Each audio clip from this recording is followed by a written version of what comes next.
सहनौ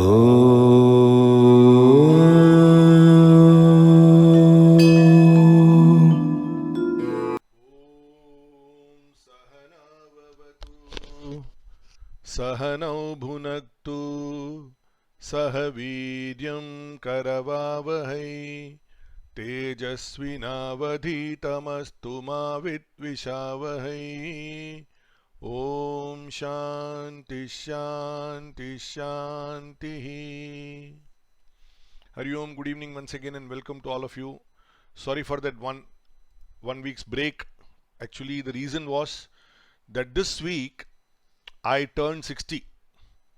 So typically in our tradition, 60 is the time when you have a celebration which is called Shashtyabda Purti, 60 years of active life, from where you probably travel towards understanding life and understanding the transcendental nature of life as compared to the transactional nature of life that you have led thus far. This is typically the system, and in our tradition there is also a celebration which is got about it's a very huge celebration, and the important part of that is a ritual called Rudra Ekadashi, where 11 different Rudras are worshipped. You are sort of invoking their blessings and also seeking their grace in your journey ahead. So many people have asked me why I did not do that. Although I believe in all of them, why is it that I did not do it?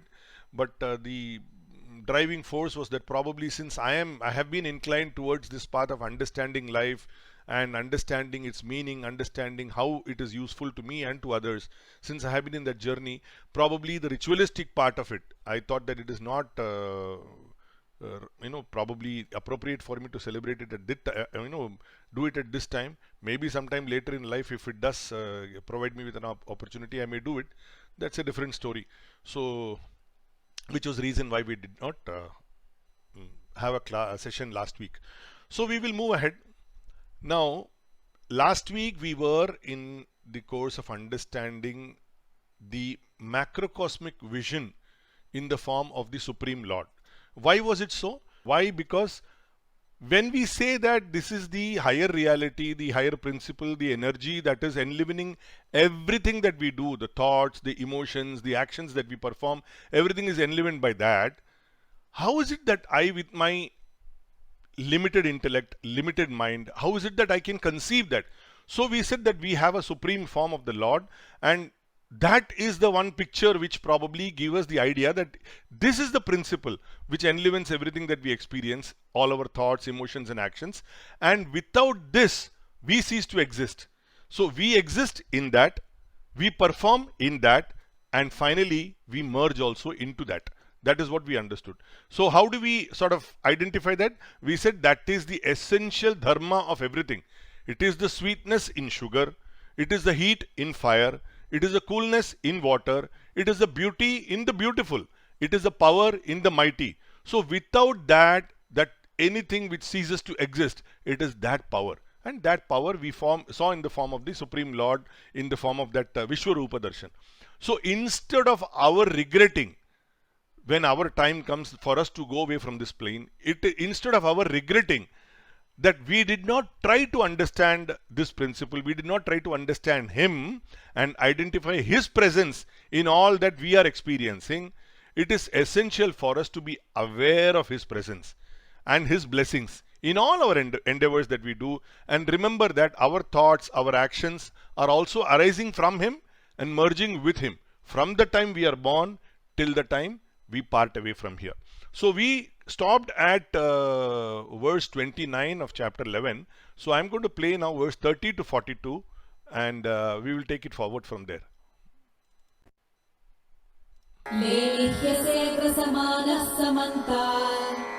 लोकान् समग्रान् वदनैज्ज्वलद्भिः तेजोभिरापूर्य जगत् समग्रम् भासस्तवोग्राः प्रतपन्ति विष्णो आख्याहि मे को भवानुग्ररूपो नमोऽस्तु ते देववर प्रसीद विज्ञातुमिच्छामि भवन्तमाद्यम् न हि प्रजानामि तव प्रवृत्तिम् श्रीभगवानुवाच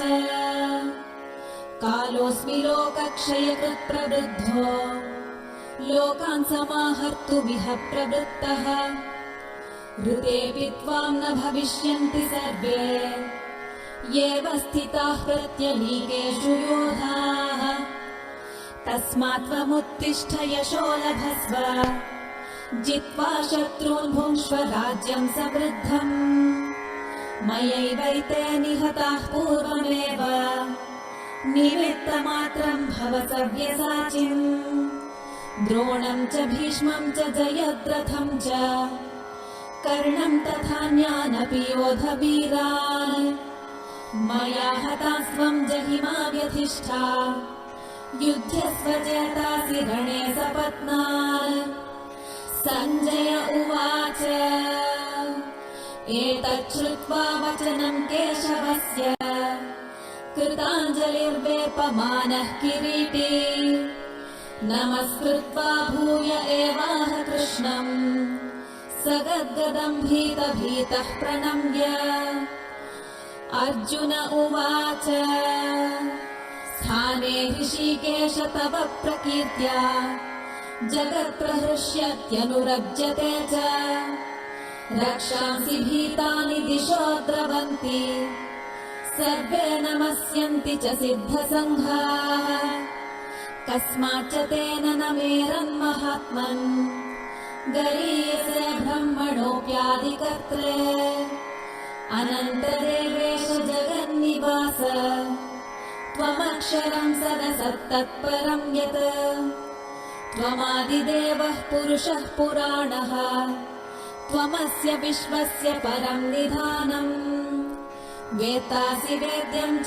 परं च धाम त्वया ततं विश्वमनन्तरूप वायुर्यमोऽग्निर्वरुणश्च शाङ्कः प्रजापतिस्त्वं प्रपितामहश्च नमो नमस्तेऽस्तु सहस्रकृत्वः पुनश्च भूयोऽपि नमो नमस्ते नमः पुरस्तादथ पृष्ठतस्ते नमोऽस्तु ते सर्वत एव सर्व अनन्तवीर्यामितविक्रमस्त्वं सर्वं समाप्नोषि ततोऽसि सर्वः सखेति मत्वा प्रसभं यदुक्तम् हे कृष्ण हे यादव हे सखेति अजानता महिमानं तवेदम् मया प्रमादात् प्रणयेन वापि यच्चावहासार्थमसत्कृतोऽसि विहारशय्यासनभोजनेषु एकोऽथवाप्यच्युत तत्समक्षम् तच्छामये त्वामहमप्रमेयम्. What do you do when you lick honey or when you taste something very delicious? What happens to us?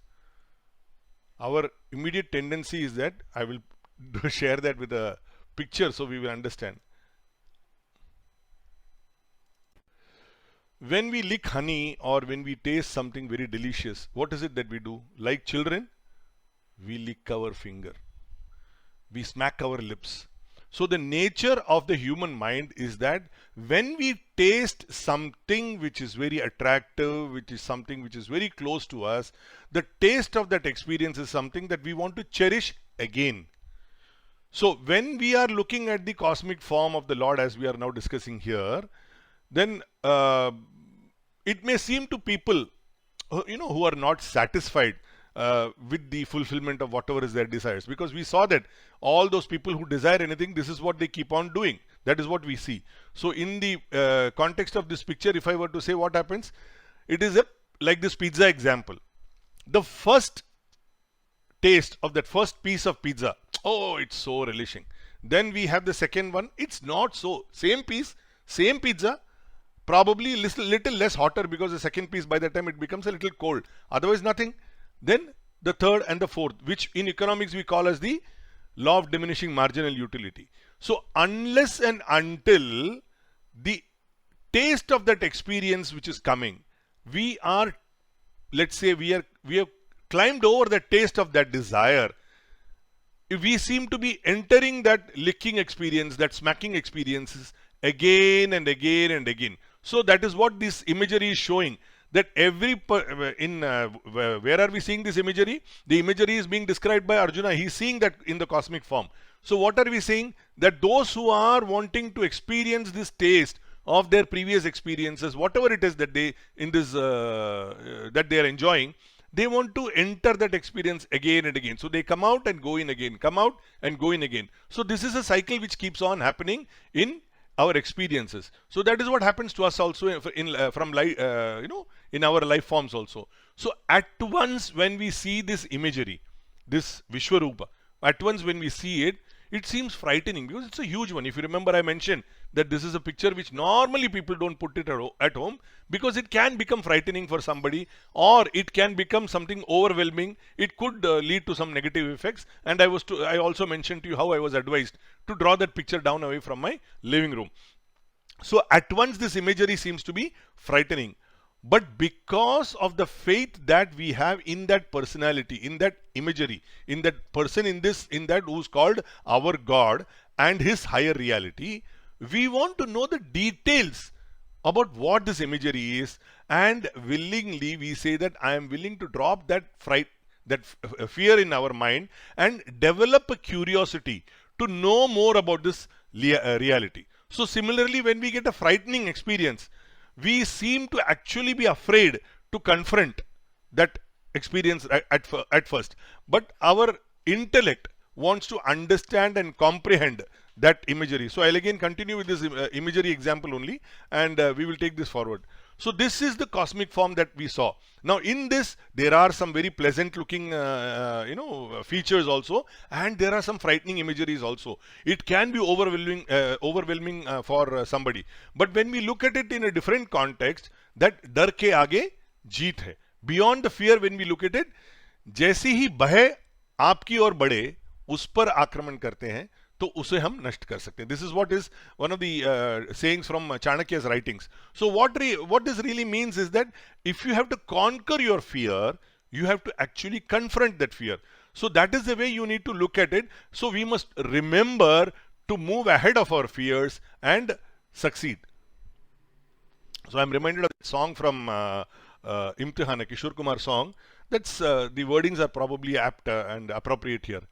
सूरज देख रुक गया है, तेरे आगे झुक गया है, जब कभी ऐसे कोई मस्ताना निकले हैं अपनी धुन में दीवाना, शाम सुहानी बन जाते हैं दिन इंतजार के, O Rahi. So as we travel in our life, we should be the epitome of being able to confront our fears, so that is the way we conquer it, and we try to understand. For that, you need to understand what is the fear that we are confronted with, and once we understand that the power of that fear itself, I think I narrated the story of Krishna and Balrama also. We are in a position to understand that, and we are able to conquer that. That is what it is. So when we look at it from this form, we can say that the Lord, the Supreme Lord, is nothing but time, Kala, because the names and forms that we know are existing only in time. Now I am a male, I am Suresh. Probably next time when I come, I may be Ching Chang, a monkey. I don't know what I was earlier. So I exist in the present time. Later too, I will exist in that time. Earlier too, I was existing in that time. So the time-space quantum is where I existed then, I will exist now, I will exist in future. Same thing applies for all of us. So when you look at it from this context, and space, if you remember, I spoke about it last time in the context of that FSI, how a building comes up, and then when the building is demolished, what remains is only space. When I am away from this screen, what remains is only space. So in the space-time quantum is all the realms that we know, they exist. So where are we discussing this entire principle? We are discussing there in the war field where Arjuna is sitting to fight war against the other generals. So when we see the array of armies on both sides which are arrayed against each other, the generals and the fighters, they are all coming out and going in to the Lord's mouth. That is a narrative that Arjuna mentioned about. So in the scenic context of that, he says, I am seeing all those people who are arrayed in the fight. I am seeing all those people. They are coming out and going back in to your own, mouth. So we realize that we are only instruments for the action that is happening there. Arjuna is only an instrument. So we are instruments of action that the Lord wants us to perform. This is the same thing for our life situations also. We are mere instruments for that scene which the Lord wants us to perform. Now, if we are not there, someone else will perform it. If you take the context of that scene which we are confronted with, if Arjuna says, no, I will not fight, and the Lord is already showing him that these people have gone already, it is your job to fight and ensure that that physical aspect of their having gone is fulfilled. So if you don't do it, somebody else will do it. So this principle of indispensability that we hear, somebody is not in, somebody is indispensable. Without him or her, that work cannot be done. That it happens at work. It happens in families too. We say that in a company, or if the CEO is not there, what will happen to this company? For some time there will be some problem. Somebody else will come and take it forward. Similarly, when we say that some senior in the family is no more, how will the family function without that person? Gradually, the family will transit from that person into a new reality of people collectively working towards ensuring that the family and its legacy is continued. That is how families have all continued in since time immemorial. We understand that. So our task is only to perform the action that has come into our prarabdha circle. Whatever is coming into my domain of work, our job is only to perform that action. The victory is already decided by the Lord. Our effort is only to get up and fight. So whatever is the action that is meant to be performed by me in my life situation at this moment, my job is to only see that what is in my basket, I will perform that. When the time has come for something to succeed, it will happen. The entire atmosphere around will become conducive for that success to become a reality. We have to only work like Savyasachin. That is a name that is mentioned here. Savyasachin means in Sanskrit, that meaning is somebody who's ambidextrous, somebody who can work with both hands. I am reminded of Viru Sahasrabuddhe. Viru Sahasrabuddhe, we said, saw in 3 Idiots, isn't it? That he can write with both hands. It is not the literal meaning of what we are talking about. It is the capability of somebody that who with my tireless efforts I can move ahead and pursue my goals with tireless efforts. Why? Because if I work with one hand, the other hand is free. The idea is that my entire physical, mental and emotional apparatus must go into whatever work that I am doing, and that if I put in, success is guaranteed. This is the principle that we are discussing here. So we become only the instrument, which means we are becoming a nimitta. We are becoming the cause of something to become a reality. When the time comes, it will happen. So time is what brought us together in this webinar. Some of you have joined today for the first time. Some of you are continuing. Some of you are regular. Some of you are not regular. But it is only time that has brought us together even for this webinar to happen. Now, neither you nor I can claim the ownership for this to have happened, because it is time which has made it happen, which has made me talk, which has made you hear and watch what is happening. So it is His design which is manifesting, and for which we are all benefiting. If you remember, I mentioned about my experience with the university that I got out to set up for Chinmaya University. So when I went into it, I had absolutely no clue about what is an educational institution, how to set it up. As the process happened, it was the faith in that single principle that it is His design which is manifesting. My job, or for that matter anybody else's job, is to only put in the effort with the intellect, with the mind and with the physical actions which are required to make that happen. And that happened. So Lord says, in this example, He says that time has already killed these mighty warriors like Drona, Bhishma, Karna, Jayadratha, etc. All these people have already been killed in my presence, that is in the presence of time. Your job is only to go and shoot the arrows which are required. So when we are worried that our actions could damage others who are unjust or in the wrong side of justice, it happens. Many a times we confront that situation that, our actions, we are worried that it could probably damage somebody who may be unjust, who may be in the wrong side of justice, but we are worried there. So let us be guided by our own righteousness. What is the right thing to do? What is the right time to do? Let us be guided by our own righteousness. And we should act in the field of action where we are situated now. That is all that is in our hands. So when we understand the power of the Lord like this, as the enliver of all thoughts, all emotions, all actions, which says that I am time, and that everything that happened, everything that is happening, and everything that is to happen also, they are all in my presence only. Once we understand that, we are in a position to climb the force of our own ego, because we start thinking that I am doing it for the people near me, all those things, that identification, we are able to climb the force of that ego, which actually shackles us in our own self-imposed limitations. Because many a times when we want to act, we are thinking that, I have to do this, I am doing it for this person, this cause, or etc, etc, etc. So these are all self-imposed limitations. We don't think about the action itself that we are doing, focusing only on that action without these tags that we are giving along to our own work. Once we remove the tags, we are able to climb, because what we are doing is we are doing the design of what is already been ordained, and we are only making that possible. So I am again reminded of another Kishore song, which brings this idea that it is everything which is moving in time. It is all moving in time only, and ultimately the time will come for us to succeed. And that is from I think the movie Aapki Kasam.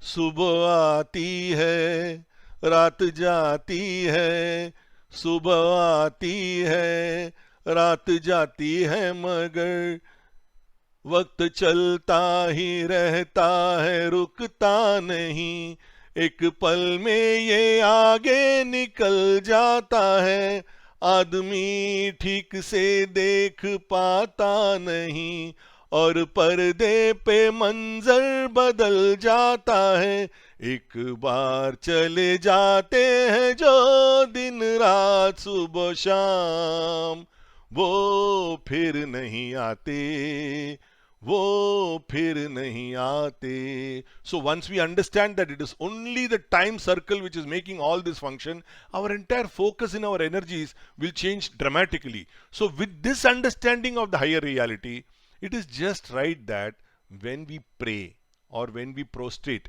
before any deity, many of us prostrate before a deity or an image or a name, we do whatever it is that the way we are praying, we are actually worshipping this great principle only.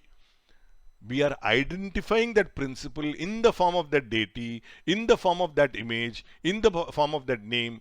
And these names or this image or this deity itself, they have also arisen from that highest reality. Like the waves from the ocean. If you remember, I mentioned that, like how the waves are arising from the ocean and merging back into the ocean. These have also arisen from there, and they all relate to and they are identifiable within our mind and intellect. So when we say that, there is, in Hinduism, we are saying there are people who follow Shiva, so they are Shaivism. People who follow Vishnu, there is a Vaishnavism, and then there is a Jainism, and then there is a Buddhism, a Christianism, an Islamism, a Sikhism, a Zoroastrianism. All these isms are nothing but prostrations to that highest principle, which we want to identify in our mind and intellect in the way we can relate to, so that we have a certain faith, we have a certain belief, and that is the way we move ahead. So when we look at prayer, is prayer only in temples or mosques or churches or gurudwara? Is prayer only there? Every act of ours, every action that we do, everything that we work on, it is an act of prayer. It is an act of reverence to that highest principle, which is making every heroic action of ours, every glorious work that we do, it is everything. That is what is making everything a possibility. Now, without this principle enlivening us, nothing is possible.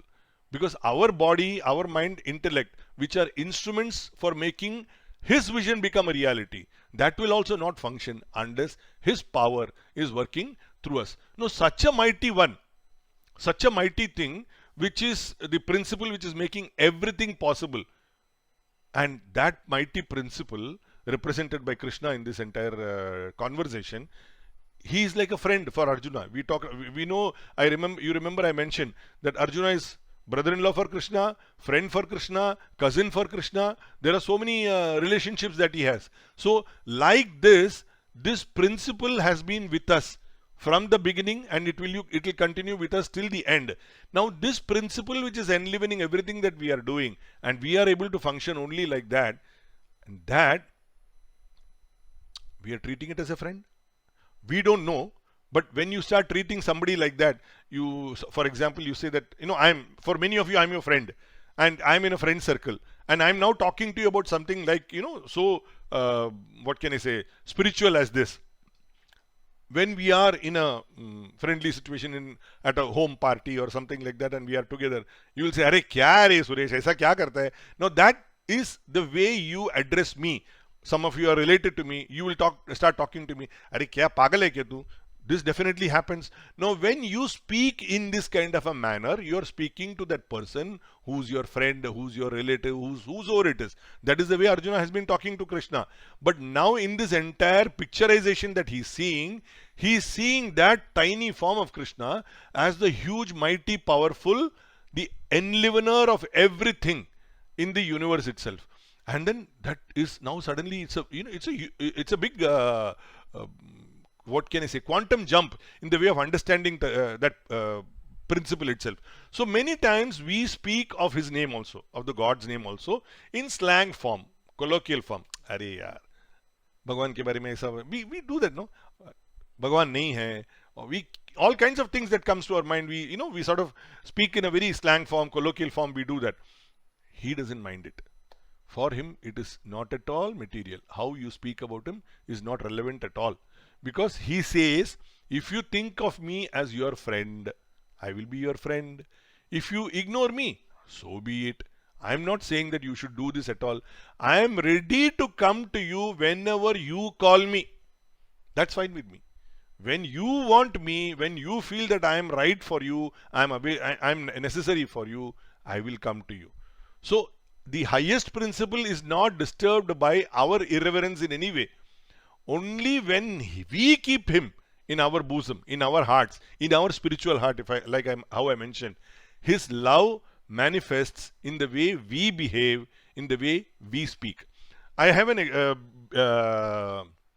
beautiful example of something like this which happened in college. Of course, how you speak to our friends, etc. We had a very wonderful set of friends. So as time went on, we all got down busy with our own work, and different places everybody was working. One day I had gone to HDFC, and I found that my friend was the deputy general manager pretty early.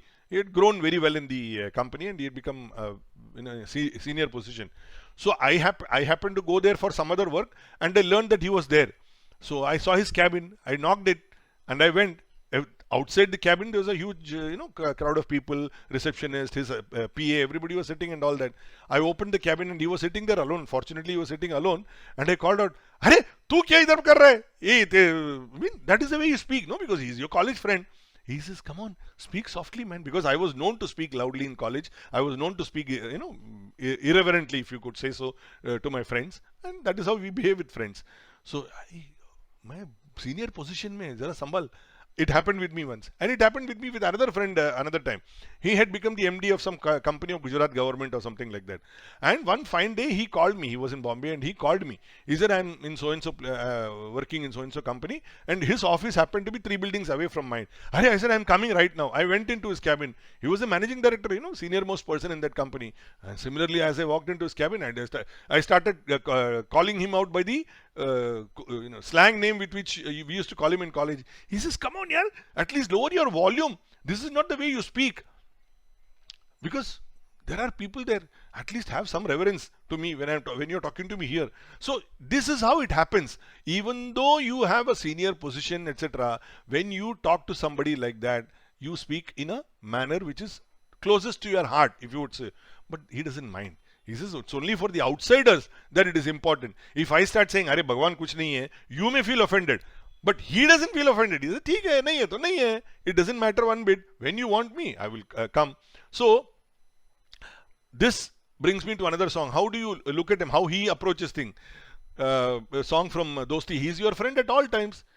कोई जब राह न पाए मेरे संग गाए के पग पग दीप जलाए, मेरी दोस्ती मेरा प्यार, मेरी दोस्ती मेरा प्यार. To him it makes no difference. You come with me, I am your friend, I am your I will be in love with you. That is all is that he says. So it is entirely left to us how we want to approach this principle, which is enlivening everything that we are doing. How we want to approach. If we approach it with love, if we approach it with reverence, obviously it is going to give us all the love, all the support, encouragement and power that is necessary for us to function the way we want. So I will now play verse 43 to 55, the end of chapter 11, and then I will take it forward from there.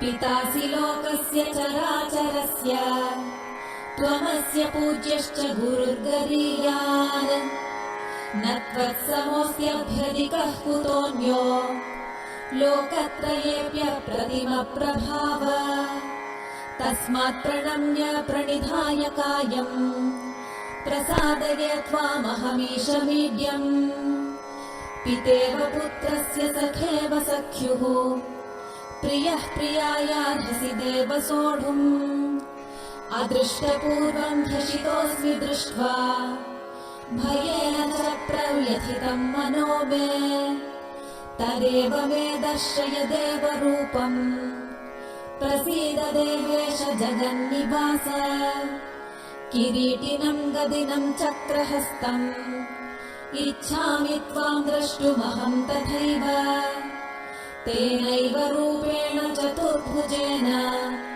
सहस्रबाहो भव विश्वमूर्ते. श्रीभगवानुवाच मया प्रसन्नेन तवार्जुनेदम् रूपम् परम् दर्शितमात्मयोगात् तेजोमयम् विश्वमनन्तमाद्यम् यन्मे त्वदन्येन न दृष्टपूर्वम् न वेदयज्ञाध्ययनैर्न दानैः न च क्रियाभिर्न तपोभिरुग्रैः एवं रूपः शक्य अहं नृलोके द्रष्टुम् त्वदन्येन कुरु प्रवीर. मा ते व्यथा मा च विमूढभावो दृष्ट्वा रूपम् घोरमीदृङ्ममेदम् व्यपेतभिः प्रीतमनाः पुनस्त्वम् तदेव मे रूपमिदम् प्रपश्य. सञ्जय उवाच इत्यर्जुनम् वासुदेवस्तथोक्त्वा स्वकम् रूपम् दर्शयामास भूयः आश्वासयामास च भीतमेनम् भूत्वा पुनः सौम्य वपुर्महात्मा. अर्जुन उवाच दृष्ट्वेदम् मानुषम् रूपम् तव सौम्यम् जनार्दन इदानीमस्मि संवृत्तः सचेताः प्रकृतिम् गतः. श्रीभगवानुवाच सुदुर्दर्शमिदम् रूपम् दृष्टवानसि यन्मया देवा अप्यस्य रूपस्य नित्यम् दर्शनकाङ्क्षिणः. नाहम् वेदैर्न तपसा न दानेन न चेज्जया शक्य एवम् विधो द्रष्टुम् दृष्टवानसि माम् यथा भक्त्या त्वनन्यया शक्य अहमेवम् विधोऽर्जुन. ज्ञातुम् द्रष्टुम् च तत्त्वेन प्रवेष्टुम् च परन्तप. मत्कर्म कृन्मत्परमो मद्भक्तः सङ्गवर्जितः निर्वैरः सर्वभूतेषु यः स मामेति Pandava.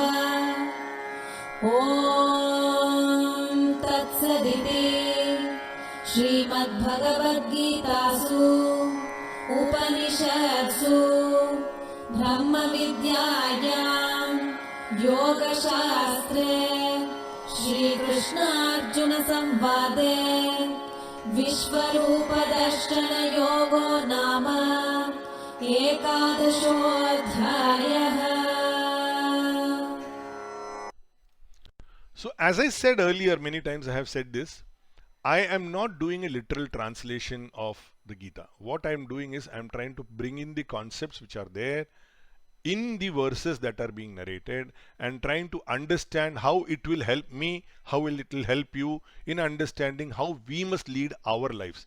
That is the principle. So in the playing of these verses, as I said, I am not doing any translation. So when we taking it forward, we have now realized that this is the greatness of the highest. Now, in a name, form, identity that comes to us, because like for example, the same highest principle is enlivening you, it is enlivening me. All of us are nothing but that highest principle with the name, form, identity that we know with each other. So when we behave like that, as I explained to you about my behavior with my friends, we apologize to them. We apologize to them for having said that. Like I said, I told my friend, I said, sorry, yaar, this is the way I was in college. And automatically, without realizing where I was, that he is in a senior position, I spoke to him irreverently. So you apologize to them. Now, if you understand the principle of sannyasa, like you and me, people who are interested in understanding the spiritual journey a little more deeper and work in their life towards that cause, they join a mission and gradually they become swamis. Now when they become swamis, their names are given a different name. Like for example, somebody's name is X, he will be called Swami Y. That is what happens. Now what happens is that X name is gone because X name identified himself with a person like you and me who is leading the life of a householder, at the same time with a little bit of tinge of understanding spirituality, etc., etc. Whereas he is going into a journey where he is actually becoming a carrier of this knowledge and ahead for many others in the world. So he becomes Swami Y. Now even his parents, after that, they call him Swamiji or they call him Swami Y only, because then you are delinking yourself from that identity of where we are. So as I said, once we speak like that irreverently to somebody, we seek pardon for not recognizing this highest, which is our friend always, which is guiding us without any limitation and which is full of love. When we have that kind of an understanding, here Arjuna says, we will also understand this a little more better in that we can identify him as the father of the universe in this respect. Because father is something which we can easily identify. Because when I, as a child, when I am born, my mother is the one who gives me love, the mother is the one who gives me care, etc., etc. But when I look at respect, when I look at somebody who's a provider, somebody who's giving me the umbrella, I always look at the father. Of course, there are exceptions because there are some limitations. As a child grows up and he sees that the father is a drunkard or the father is a wife beater, these kind of things, then the qualities of that person sort of makes him hate that father figure. But otherwise, when you look at father as the title, you can understand that he is the father. Now, when you understand this, we say that even in Christianity, there is something called a father in heaven. In Christianity, they say the father in heaven, because everywhere when we look at it, for the child, the father is supreme. So if we consider ourselves as children of the universe, the enlivening principle, the supreme, is our father. Now in another context, if you look at it, if you look at him as the father, we can only lovingly and respectfully ask him to bless us with his prasada, whatever it is that he is giving. Like a child who's forgiven by the father for all errors and mistakes.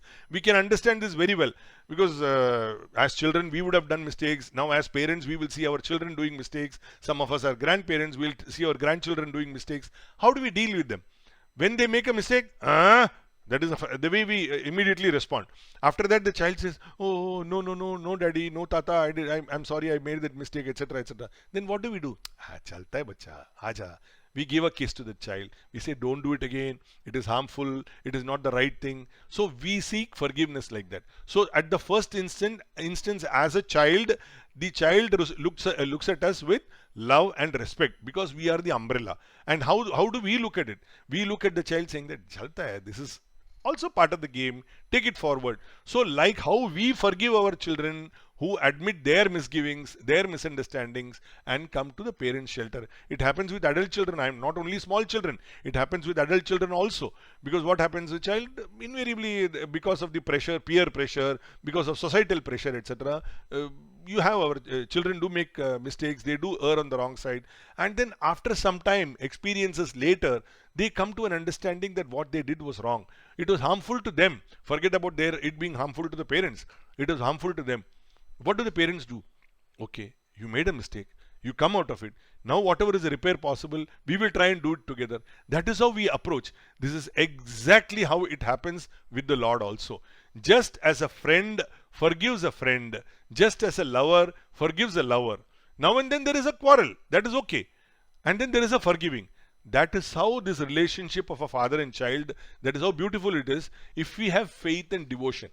So what is required is for the parent to have that care, that love to the child, and for the child to have that faith and devotion. Devotion not meaning, put flowers, etc. Devotion meaning that this is the umbrella which is giving me the kind of protection which is required for me until I am able to become an umbrella myself.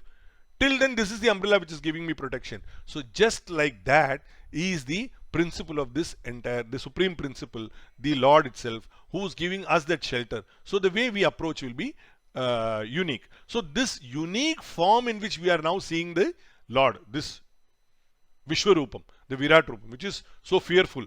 Now it is actually a rare benefit for a few people because we don't get to see it. We see it in pictures. As I showed it to you on a PowerPoint slide. Some of us have seen it in TV serials. So this is a unique form. But in live form, in the battlefield, Arjuna was a rarest among rares. He was able to see it. And because of him, and because of the narrative which happened because of his confusion, and what we all understand, we are all Arjunas. Because we are all those people who have no idea about how to approach life. And in that confusion, in that dilemma is how we are approaching life. In that dilemma, when we come, these are the kind of answers that come to us. So when these answers come to us, it's a rare benefit for even us. It becomes terrifying when we see it in the first instance. When we look at it, it becomes terrifying for our senses to continuously perceive. Because when we look at it, we start seeing, as I said, how I removed that picture from my home. When we start looking at it initially, it starts creating a sense of awe, a wonderment. But what is it that we want? We want it to be easy, something which is cool to my heart, which is conducive for me to understand, for my senses. So what do we want? We still want to see that Lord in the deity, in the image, in the name that we are most familiar with. So we say that you revert to the original form in which we see you, we know you always, so that there is no fear. So that fear brings me to the opposite of what happens to fear. I'll share a couple of slides with you for understanding that.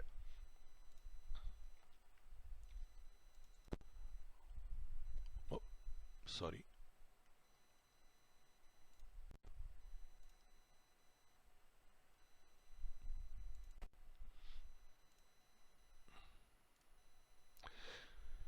So in the Bible, there is this concept saying that the fear of the Lord is the beginning of wisdom, and the knowledge of the Holy One is insight.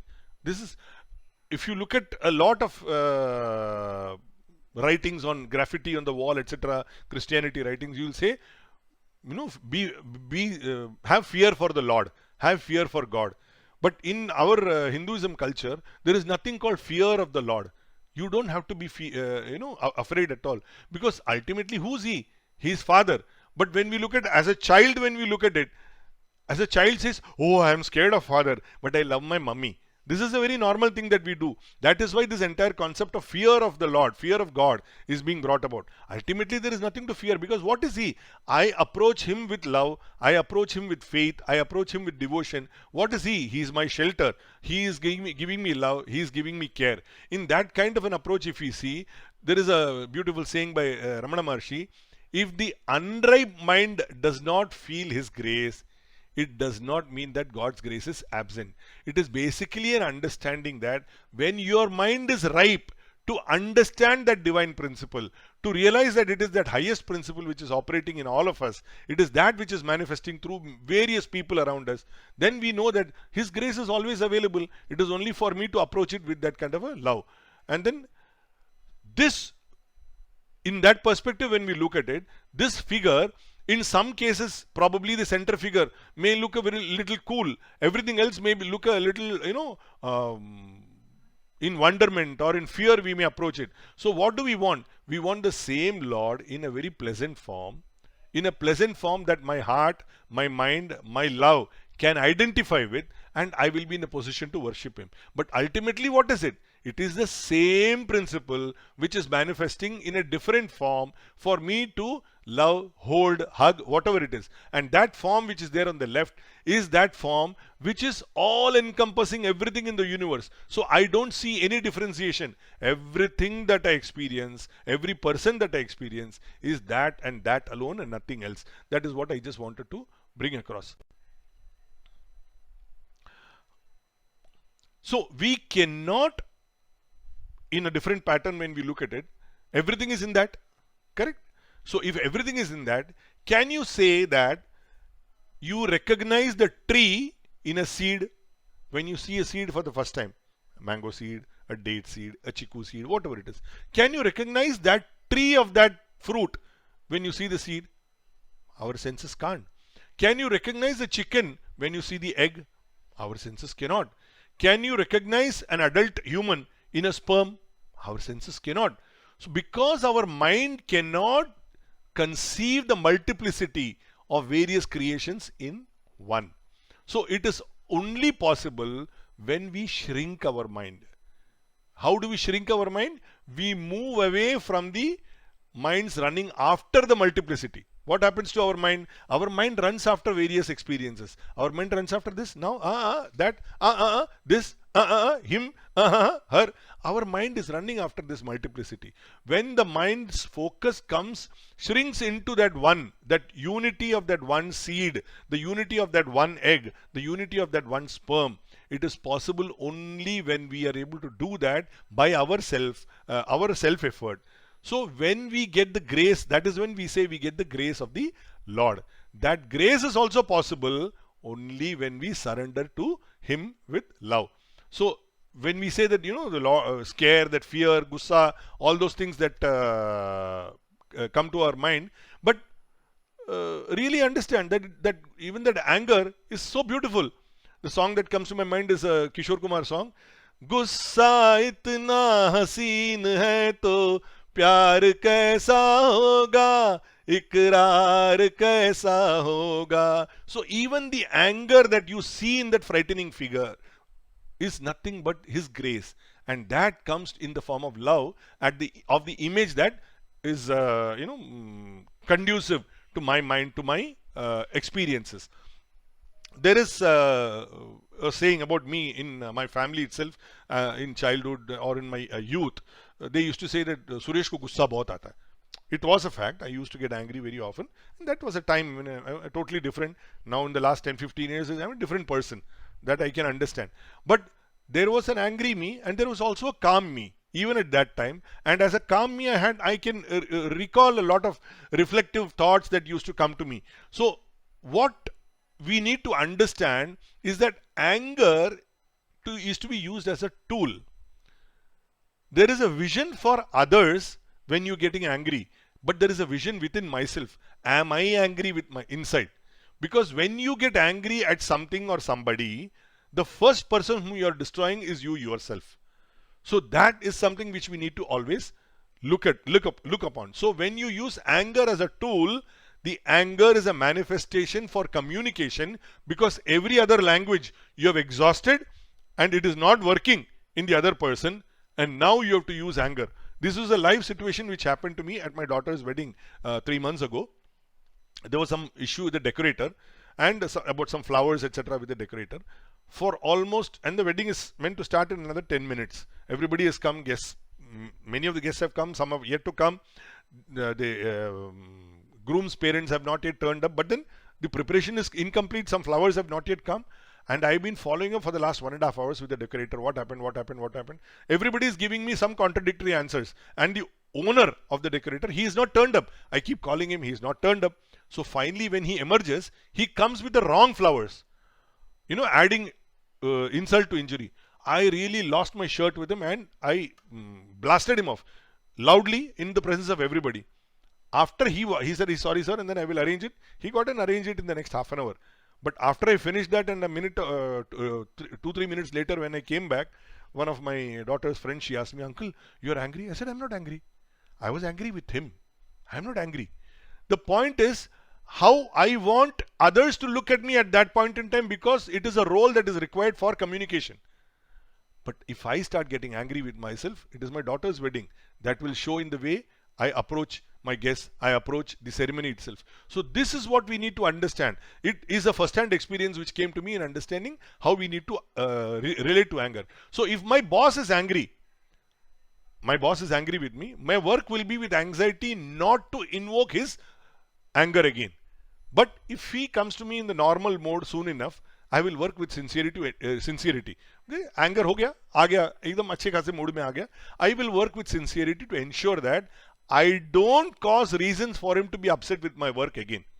So not with the fear, but with the commitment to ensure that I perform excellently, so that the results are also outstanding. This is how we need to understand about anger. Now, how is it that we want to recognize? I mean, how do we say that we want to recognize or merge with this universal principle? I want to give an example. How do we reach sleep? If I want to sleep, this happened yesterday. We were very tired and we wanted to sleep. Our daughter had come, and then we did not have time to talk to her. We said, "You sleep and we will also sleep." So how do we reach sleep? We surrender all our actions, all our thoughts, all our emotions, and we create a physical and mental atmosphere which is conducive for us to go to sleep. So when we do that, the effort that we put in creating the atmosphere is our contribution to getting sleep. At the moment, what happens to all our actions? They are geared towards only and only our personal goals, and which are connected with my ego connections. My ego connections are like me, my family, my work, my money, my possessions. So these are all ego connections. But if I were to keep these goals intact, fine, they are all goals, my personal goals are required also. But yet, without enmity to anyone else, remembering that it is his presence which is making everything possible, his presence in everything which is making possible, his presence in everyone which is making it possible. Even in my goals, he is present. With that love for everyone, if I approach, I will reach that universal form of the Lord, because I will reach that Virat Rupa. I cannot reach anything else. Whenever you want to see that form again, as I said, even though it is frightful, just sing this song. I forgot the song. हे प्यार का देखो असर, आए तुम थामे जिगर, मिल गई आज मुझे मेरी मनचाही डगर, क्यों छुपा एक झलक फिर दिखा, तू कहाँ ये बता, इस नशीली रात में माने ना मेरा दिल दीवाना, हाय रे हाय माने ना मेरा दिल दीवाना. So this is the way we need to approach, because once you go in that curiosity, where are you, and you have to hold my heart. When I reach you in that state, you are always with me. Where else will you go? This is the attitude. Now all these that we understand, all these that we spoke about thus far, it is basically with our intellect. Now most times what happens is, with our intellect we are unable to de-link ourselves from the gross forms and names that we see and experience on an ongoing basis. That is what we see. So our mind will seek an easier way of identifying with this Supreme through our emotional mind, because our emotions are the ones which come to us right up front. So we will deal with that when we enter chapter 12 from the next session. This is all that I had to say for today, and we will wind up for today. If there are any suggestions, points, most welcome.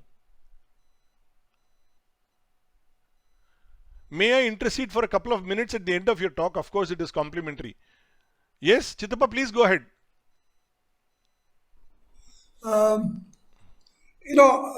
You have been interpreting the Bhagavad Gita for us in a very, very practical way.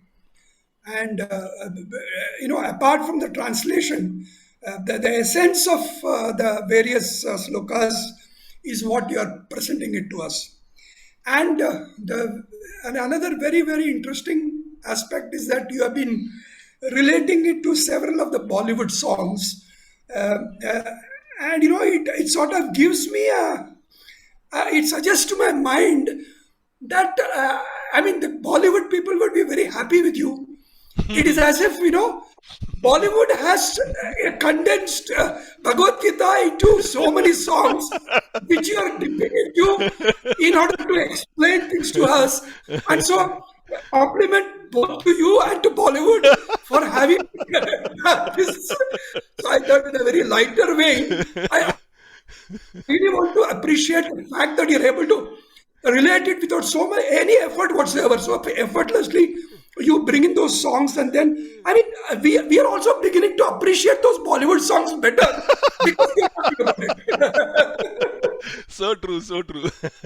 Thank you, Chidamba. Any other comments? Welcome. Srikala, thanks for the invite. Yeah, I'm happy you made it today.